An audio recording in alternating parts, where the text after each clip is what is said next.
The Lord of the Lies says he's firing Lisa Cook from the Board of Governors of the Fed, saying she allegedly falsified bank documents and property records in an effort to gain more favorable loan terms and lower interest rates. Why does that sound familiar?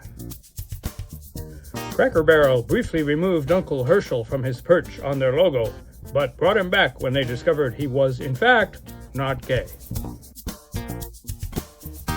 Israeli tourists are having a rough go in Europe, where popular hostility to genocide is surging. The Izzies sometimes claim to be Italian to get by.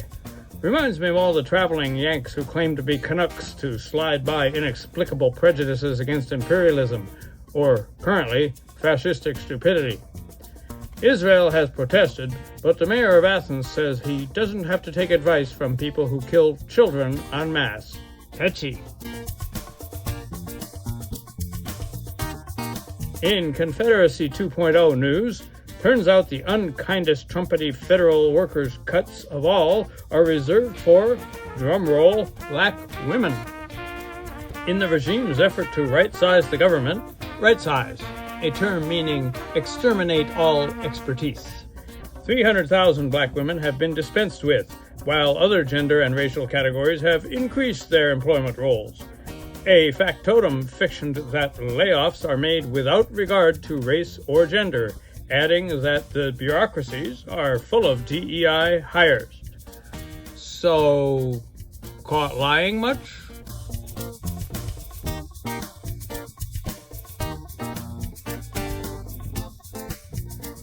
Presidents don't like to declare emergencies because then they have to address them. Not our acting prez. He uses them to justify his one-man rule. That's not fair. He has a crew. And it's not rule. It's a war on America.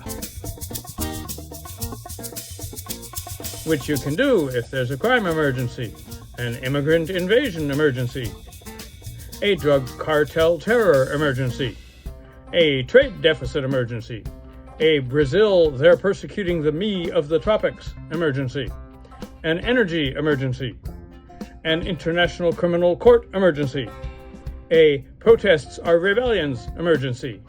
All told, 9 emergencies in 7 months. He missed one. No mirror, I guess. But there's a pattern emergency. What they all have in common is that each one is more made up than the last. Also, each one has a purpose the exact opposite of the purpose stated. And of course, they all have one purpose in common: to give Don the Con the feeling that he's the Lord of the universe, while his vote handlers gloat quietly over the death of the demon democracy.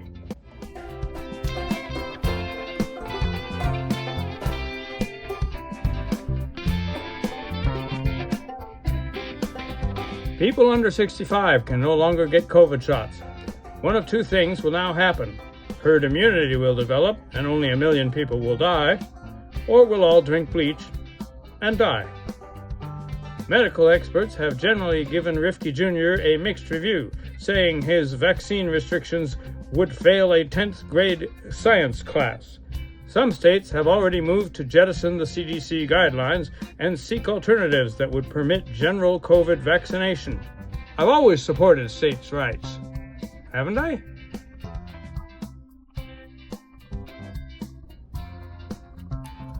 Putin wants Russia to have a role guaranteeing security in Ukraine. Like, a guy comes to your house, breaks in, kills your daughter and your dog, and then wants to be in charge of your security. Mafia much?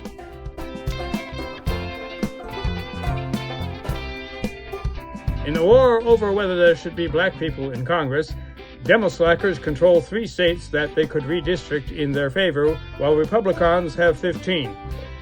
So, correct me if I'm missing something, but it seems like the coup is complete. Homeland Security has posted the 1872 John Gast painting American Progress on their website, either ignorant of or proud of its details, such as Native Americans fleeing the progress, or at least the progressive genocide. In other imperial news, Prezboy wants to revert the DoD's name back to the War Department, in case Mexico tries to seize the Gulf of us and we have to go to war to stop them from changing our maps. By freezing research funds for universities, the Kabbalists achieved two goals: the end of science and the end of non-white people and viewpoints in higher education. Good schools in Toronto, I hear. Oh, that's where Teach went?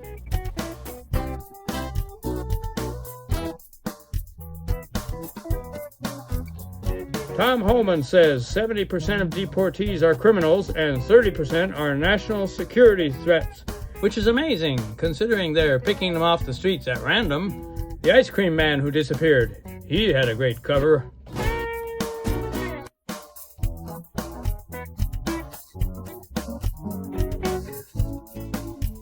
Medicare disadvantaged companies are using AI to deny care to customers, known in the old days and some countries as people. A helper named Algorithm will grease the skids to Medicare privatization, say whiners. Medicare head Dr. Oz, pay no attention to the whiz behind the biz, says the robotic health Nazis will root out waste fraud abuse. Critics counter, he is all three. President Gimme Nobel has ended 6 wars. Let us review. In DR Congo, fighting continues despite the war being ended. In Iran, Trump started the war so he could stop it. For a minute. Only one side in India-Pakistan says Trump had anything to do with a ceasefire. Egypt and Ethiopia have no deal and also had no war. Experts disagree on whether the Cambodia-Thailand ceasefire is teetering or tottering. Armenia and Azerbaijan signed an agreement to continue to disagree on key issues. And Serbia had no plans to move on Kosovo, but Trump ended it anyway. Trump disputes these quibbles, escalating his count of wars ended to 7, without specifying whether the 7th is between the U.S. and Denmark, or between the U.S. and its woke self, in which case, it's been here all along.